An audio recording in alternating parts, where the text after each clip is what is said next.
Hello viewers, welcome back to our channel Maths Zone with PP. I am Sanjeev Kumar. Today I want to provide you quick revision notes of class 11th. First chapter is some basic concept of chemistry. तो आज मैं आपको class 11th की chemistry की chapter 1 की quick revision notes provide करता हूं जो कि some basic concept of chemistry है। तो आइए स्टार्ट करते हैं अब। तो आइए स्टार्ट होते हैं। ये some important points and term of the chapter, कुछ इम्पॉर्टेंट पॉइंट्स और टर्म है चैप्टर की जो कि बहुत आवश्यक होती है केमिस्ट्री की बेसिक कंसेप्ट को जानने के लिए। तो आइए हम पहला पॉइंट इसमें देखते हैं। Anything which has mass and occupies space is called matter. जैसा कि हम जानते हैं कि कोई भी चीज जिसमें मास होती है और जो स्पेस ऑक्यूपाई करता है उसे हम मैटर बोलते हैं। तो matters exist in 3 physical states, that is solid, liquid and gases. Matter 3 states में पाए जाते हैं जो सॉलिड, लिक्विड और गैस कहलाती है। इन सॉलिड, तीसरी पॉइंट हमारी इन सॉलिड है। तो these particles are held very close to each other in an orderly fashion and there is not much freedom of movement. So in liquids the particles are close to each other but they can move around. However in gases the particles are far apart as compared to those present in solid and liquid states and their movement is easy and fast. तो इसमें हम जैसे कि देखें कि इसमें solid में particles जो है बहुत ही क्लोज होते हैं। जैसा कि हमने देखा कि सॉलिड में पार्टिकल्स बहुत ही क्लोज होते हैं और इतने क्लोज होते हैं कि वो आपस में फ्रीली मूवमेंट नहीं कर सकते हैं। लिक्विड में थोड़ी सी लूज पार्टिकल की अरेंजमेंट होती है जिस कारण से पार्टिकल मूव कर सकती है, बट गैसेस में और भी फ्री होती है जिससे कि वो रैंडमली मूव कर सकती है आराम से फ्रीली। तो इस तरह से according to particles arrangement the solid, liquid and gases को हम डिफाइन कर सकते हैं। अब solid have definite volume and definite shapes. Solid के डेफिनिट वॉल्यूम और डेफिनिट शेप्स होते हैं। Liquid has definite volume but not the definite shape. Liquid में डेफिनिट वॉल्यूम तो होती है लेकिन शेप्स डेफिनिट नहीं होती। They take the shape of the container in which they are placed. ये कंटेनर की शेप ले लेता है जिसमें हम इसे प्लेस करते हैं, रखते हैं। Gases have neither definite volume no definite shapes. यानी गैसेस की ना तो डेफिनिट वॉल्यूम होती है और ना डेफिनिट शेप होती है। They completely occupy the container in which they are placed. वो कम्प्लीटली ऑक्यूपाई कंटेनर को करती है जिसमें वो प्लेस्ड होती है।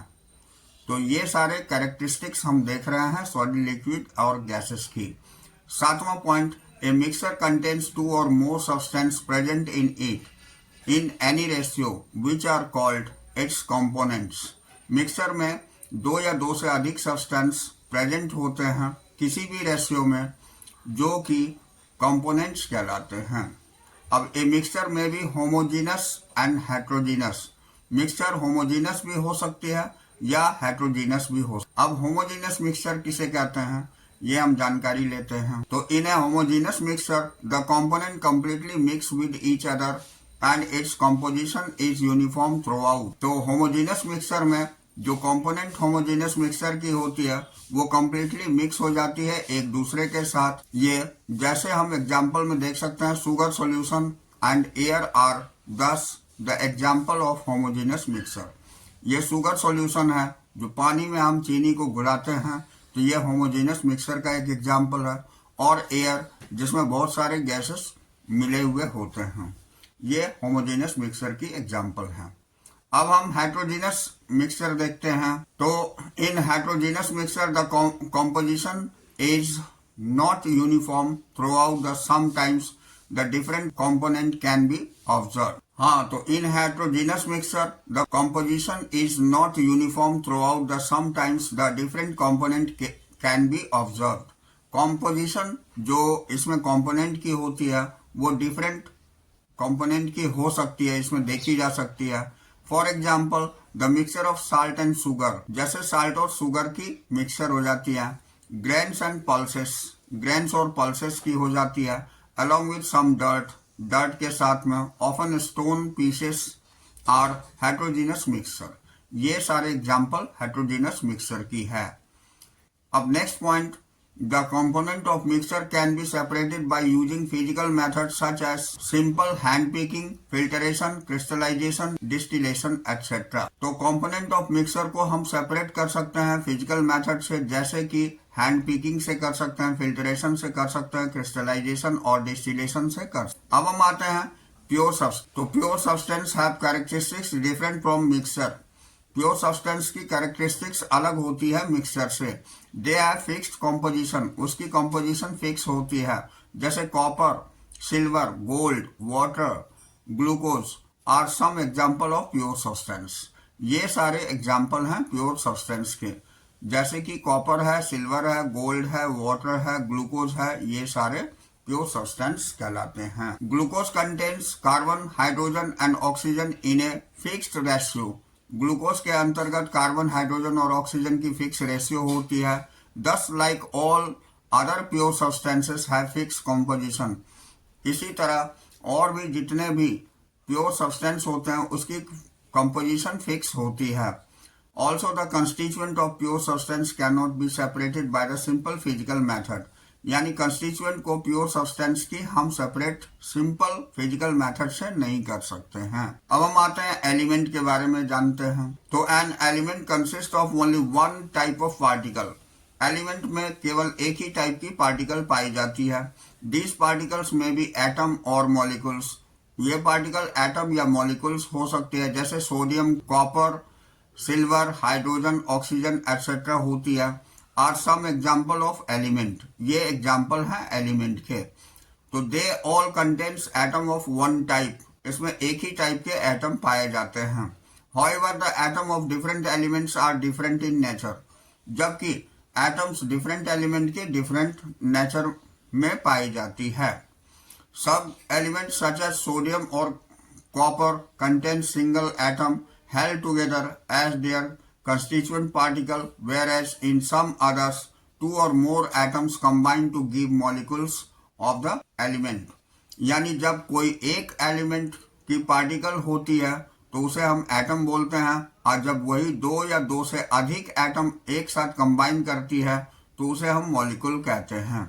तो the hydrogen, nitrogen, oxygen gas consist of molecule in which two atoms combine to give the respective molecule. अब इसी को हाइड्रोजन, नाइट्रोजन और ऑक्सीजन जो है, अगर एक एटम होगी तो वो एटम कहलाएगी, और अगर इसके दो एटम हो जाएगी तो उसे हम मॉलिक्यूल कहेंगे। टू और मोर atoms of different elements combine the molecule of a compound is obtained.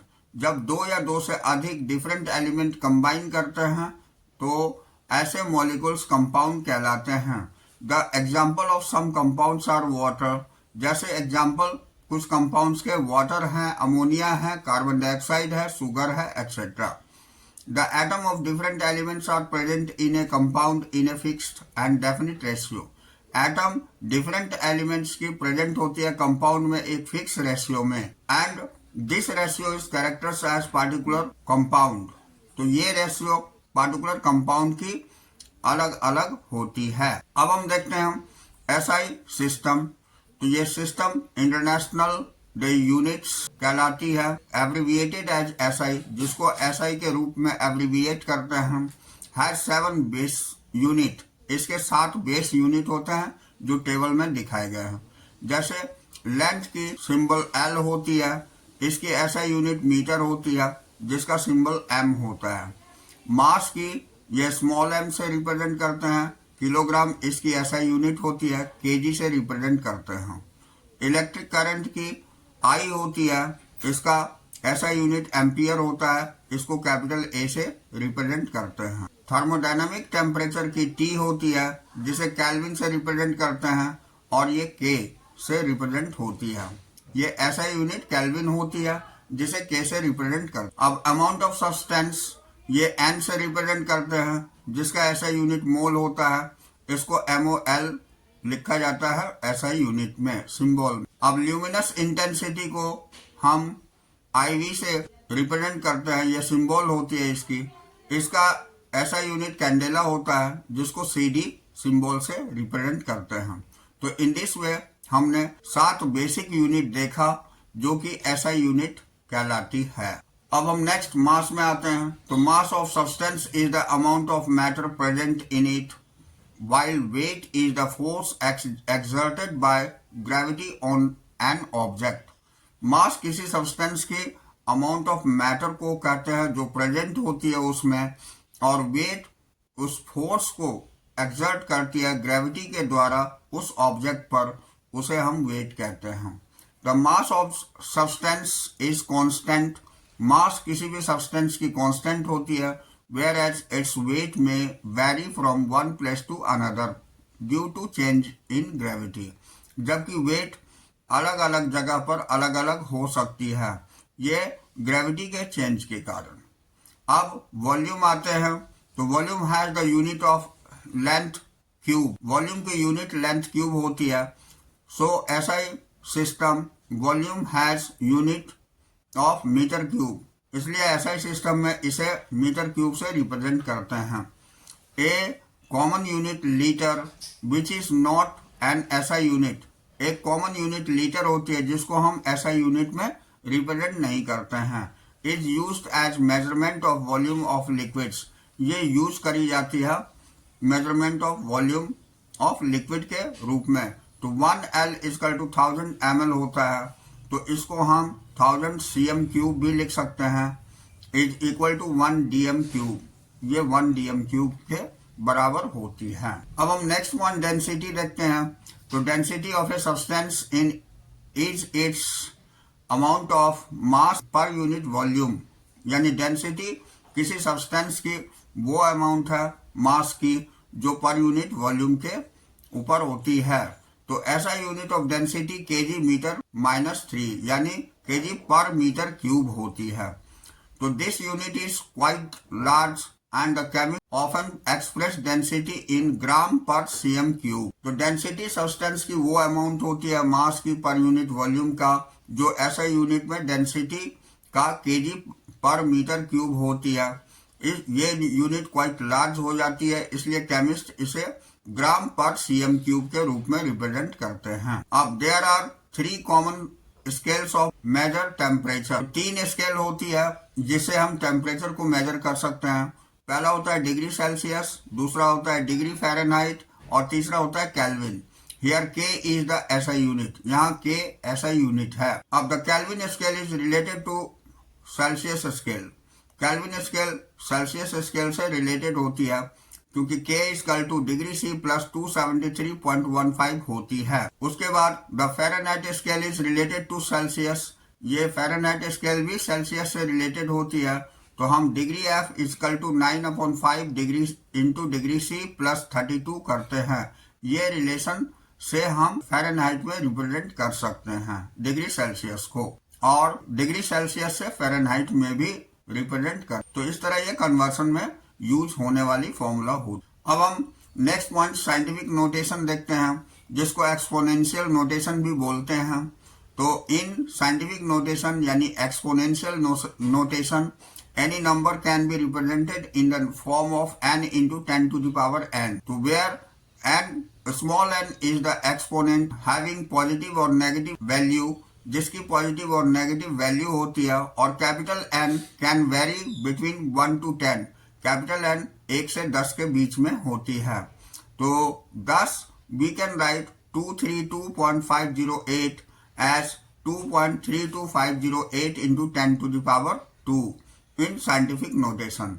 इसको हम इस तरह से रिप्रेजेंट करते हैं साइंटिफिक नोटेशन में। तो note that while writing it the decimal has to be moved to the left by 2 places and same as the exponent 2 of 10 in the scientific notation। तो ये हमेशा ध्यान में रखनी पड़ती है कि डेसिमल को हम लेफ्ट साइड 2 डेसिमल पॉइंट तक हम लेफ्ट प्लेस करते हैं, जिसको हम 2 of 10 की साइंटिफिक नोटेशन से रिप्रेजेंट करते हैं। जैसे similarly 0.00016 can be written as 1.6 into 10 to the power -4। ये साइंटिफिक नोटेशन में इसे लिखी गई है। तो here the decimal has moved to be 4 place of the right, यहाँ पर 4 प्लेस राइट साइड करी गई है और इसे -4 से रिप्रेजेंट किए गए हैं पावर को। तो it is the exponent in the scientific notation, ये एक्सपोनेंट के रूप में होती है साइंटिफिक नोटेशन में।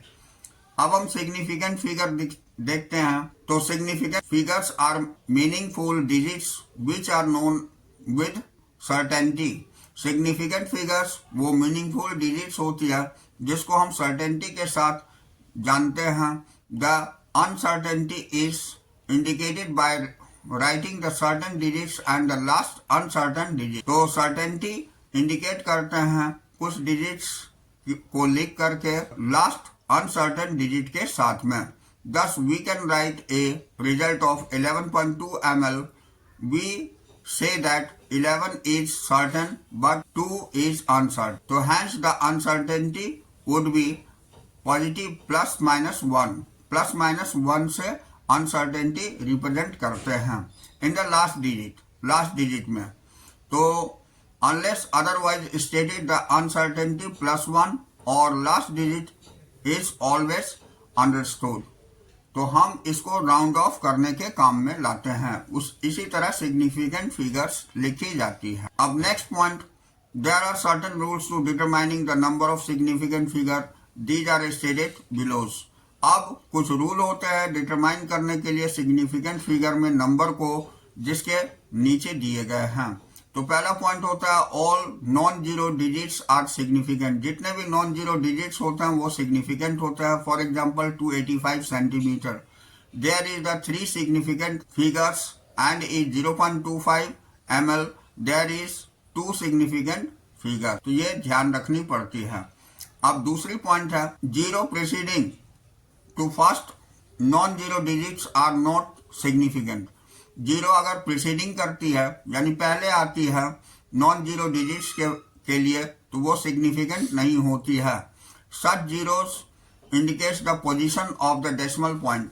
ये जीरो रिप्रेजेंट करती है पोजीशन डेसिमल पॉइंट की। thus 0.03 has the significant figure and 0.0052 has 2 significant figures। यानी 0.03 में एक ही सिग्निफिकेंट फिगर है जबकि 0.0052 में 2 सिग्निफिकेंट फिगर्स हैं। अब zero between the 2 non zero digits are significant.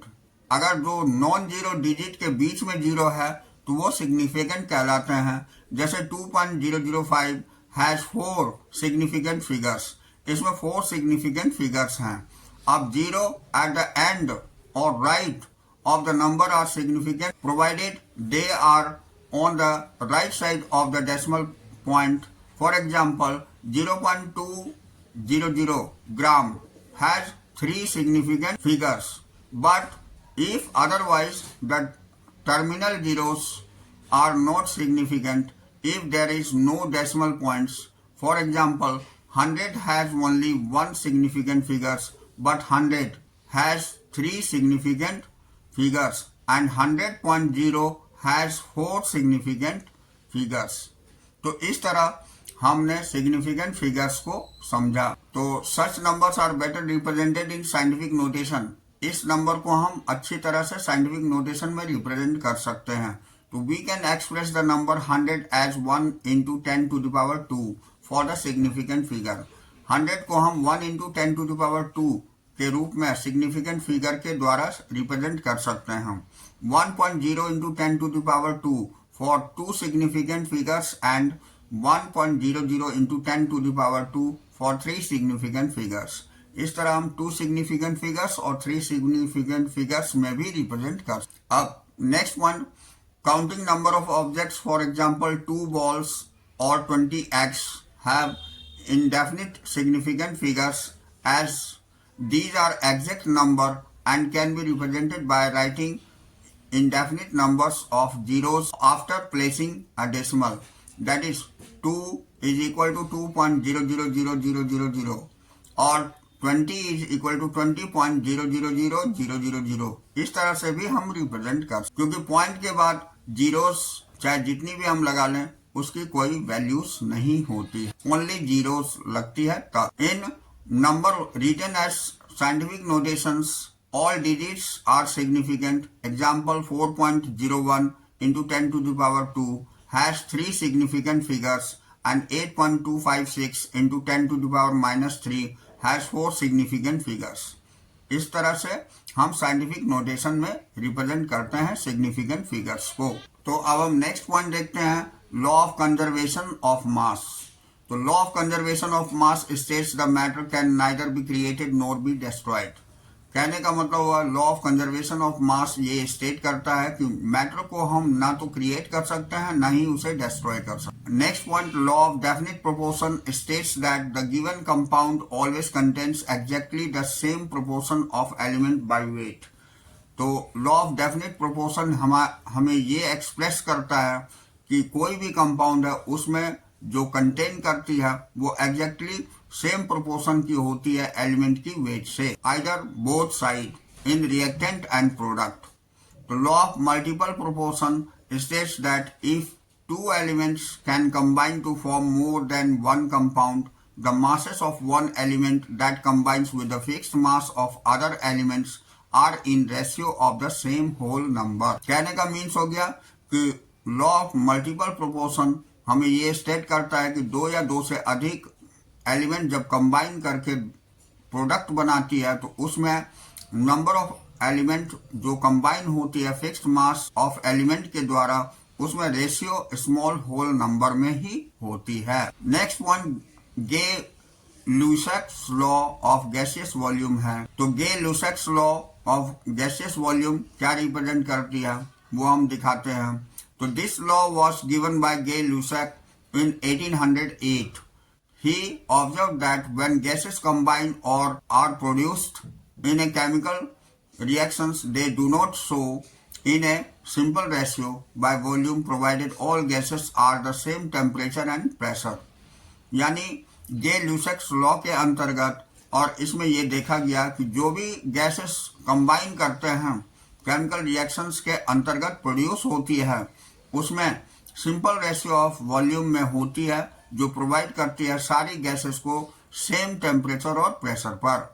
तो इन 1811 Avogadro proposed the equal volume of gases and the same temperature and pressure should be contain equal number of molecules। Avogadro ने propose किया था equal volume of gases को same temperature और pressure में जो contain करती है इक्वल नंबर ऑफ मॉलिक्यूल्स को। अब नेक्स्ट पॉइंट, इन 1808 डाल्टन पब्लिश, 1808 में ही डाल्टन साहब ने भी पब्लिश किया था a new system of chemical philosophy.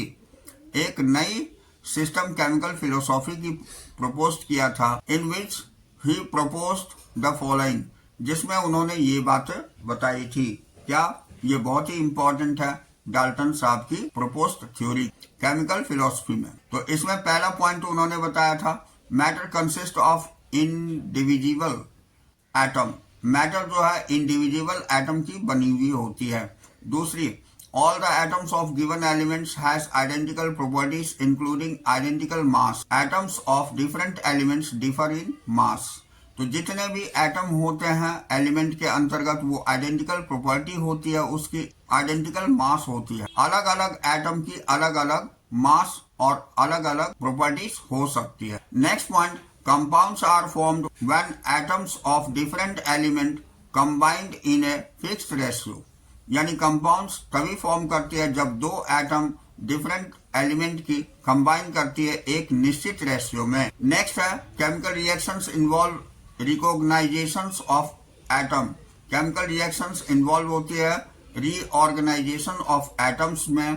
तो there are neither created no destroyed in a chemical reactions.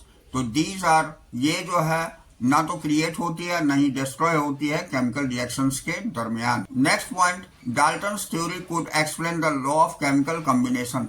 Dalton's theory ये एक्सप्लेन करती है लॉ ऑफ केमिकल कॉम्बिनेशन को। इससे आगे की पॉइंट ये सारी जो थी ये डाल्टन्स थ्योरी के अंतर्गत आती है। अब अगली point, one atomic mass unit is defined as mass exactly equal to 1/12 of the mass of an carbon, यानी 12 एटम्स, कार्बन 12 एटम्स। तो एक एटॉमिक मास यूनिट को डिफाइन करते हैं, ये ऐसी मास होती है जो कार्बन एटम के 1/12वां हिस्सा के बराबर होता है, उसे हम एटॉमिक मास यूनिट बोलते हैं, AMU बोला जाता है, और ये म्यू से रिप्रेजेंट किया जाता है। अब हम देखते हैं मोलिकुलर मास। तो molecular mass is the sum of atomic masses and the element present in the molecule. It is obtained by multiplying the atom mass of each element by the number of its atom and adding them together। molecular mass में कुछ atomic masses elements की represent होती है molecule के अंतर्गत, ये obtained होती है मल्टीप्लाई करके एटॉमिक मास को प्रत्येक एलिमेंट की बाद में ऐड कर दी जाती है, तो हमें मॉलिक्यूलर मास प्राप्त हो जाता है। तो मोल के बारे में जानते हैं। The mole is the amount of substance of a system which contains as many elementary entities as there are atoms of 0.012 kilogram of carbon atom. Its symbol is MOL, mole. When the mole is used, the elementary entities must be specified as may be atoms, molecules, ions, electrons, other particles, or specified group of such particles. This number of entities in one mole is so important that it is given the separate name and symbols. It is known as Avogadro constant, denoted by Na, in honor to Amedeo Avogadro। कहने का मतलब हो गया, एक मोल जो है वो substance किसी सिस्टम की कंटेन करती है बहुत सारी एलिमेंट्री एंटिटीज को, जिसमें 0.012 किलोग्राम कार्बन 12 की होती है। इसका सिंबल MOL, मोल होता है, और ये यूज करी जाती है बहुत सारे एंटिटीज में, जैसे कि एटम्स में भी हम इसे रिप्रेजेंट कर सकते हैं, मॉलिक्यूल्स में, आयंस में, इलेक्ट्रॉन्स में, और पार्टिकल्स के रूप में भी कर सकते हैं। ये नंबर एक मोल जो है ये equal to that is given in separate names, ये अलग नाम से जाना जाता है, जिसे हम एवोगैड्रो कांस्टेंट के रूप से जानते हैं। अमेडियो एवोगैड्रो के रिस्पेक्ट में ये Na के रूप में रिप्रेजेंट होती है। एन इंपेरिकल फॉर्मूला है, तो empirical formula represents the simplest whole number ratio in various atoms present in an compound, whereas the molecular formula shows the exact number of different types of atoms present in the molecule of a compound. Empirical formula simplest whole number की ratio को represent करती है किसी भी atoms की जो compound में पाए जाते हैं, जबकि मोलिकुलर फॉर्मूला शो करती है एग्जैक्ट नंबर को डिफरेंट टाइप्स ऑफ एटम्स की रिप्रेजेंट करता है, प्रेजेंट होता है मॉलिक्यूल्स में किसी भी कंपाउंड की। Many a time the reactions are carried out when the reactants are not present in the amount as required by the balanced chemical reactions. In such situations, one reactant is in excess over the other. The reactant which is present in the lesser amount gets consumed after some time, and after that no further reactions takes place, whatever be amount of the other reactants present. Hence the reactant which gets consumed limit the amount of product formed and is therefore called limit reagent। तो कहने का मतलब हो गया कि जब किसी reaction के दरमियान किसी रिएक्टेंट से प्रोडक्ट प्रोड्यूस होती है, तो उस रिएक्टेंट के अंतर्गत ऐसी सिचुएशन होती है जो कि एक्सेस होती है एक दूसरे पर, तो रिएक्टेंट जो कि प्रेजेंट करती है जो लेस अमाउंट में पाई जाती है, जो कंज्यूम होती है, कभी कभी after that no further reactions, उसके बाद कोई रिएक्शंस नहीं होती है, तो ये प्लेस करी जाती है अदर अमाउंट ऑफ रिएक्टेंट जो प्रेजेंट होते हैं उसको। तो इस तरह के रिएक्टेंट को जो कंज्यूम होती है उसे हम लिमिटिंग रिएजेंट बोलते हैं। अब यहाँ मास परसेंट है, तो mass percent is equal to mass of solute per 100 gram of solution, that is equal to mass of the solute upon mass of the solution into 100। ये मास परसेंट निकालने की फॉर्मूला दिखाई गई है। अब it is the amount of solute in grams dissolve पर 100 gram of solutions. For example 10% solution of sodium chloride means 10 gram of solid sodium chloride present in 100 gram of solution. ठीक है, अब आगे हम मोल फ्रैक्शंस देखते हैं। तो mole fractions, it is the ratio number of moles of the particular component to the total number of moles of all components, that is, हम इसे फॉर्मूला में व्यक्त कर सकते हैं। Mole fractions of solute is equal to number of moles of solute upon number of moles of solute plus number of moles of solvent. इस तरह से हम मोल फ्रैक्शन को रिप्रेजेंट कर सकते हैं, जो कि यहाँ बताई गई है। X B is to N B upon N A plus N B, that is equal to WB upon MB upon WA upon MA plus WB upon WB। तो XB is equal to WB upon MB upon WA upon MA। अब इसको अगर हम in case of solute solutions, therefore WB upon MB is more less than WA upon MA। अब हम molality देखते हैं। Molality को m से रिप्रेजेंट करते हैं। It is defined the number of moles of the solute B पर 1000 ग्राम। ये नंबर ऑफ मोल्स को रिप्रेजेंट करता है सॉल्यूट की B की पर 1000 ग्राम की, ये 1 kg ऑफ सॉल्वेंट के अंतर्गत। तो मोलालिटी इज इक्वल टू होती है number of moles of solute upon kg of solvent, that is WB upon MA into 1000 upon WB in grams होती है, where WA is the mass of solvent, जहाँ WA mass of solvent होती है। तो molarity M is equal to number of moles of solute upon per liter solution होती है, जो कि हम WB upon MB into 1000 upon volume of solution in ml बोलते हैं, where WB is the mass of solute and MB is the molar mass of solute। तो इस तरह यहाँ हमारी चैप्टर खत्म होती है। तो that's all for today. We will meet again on the next class.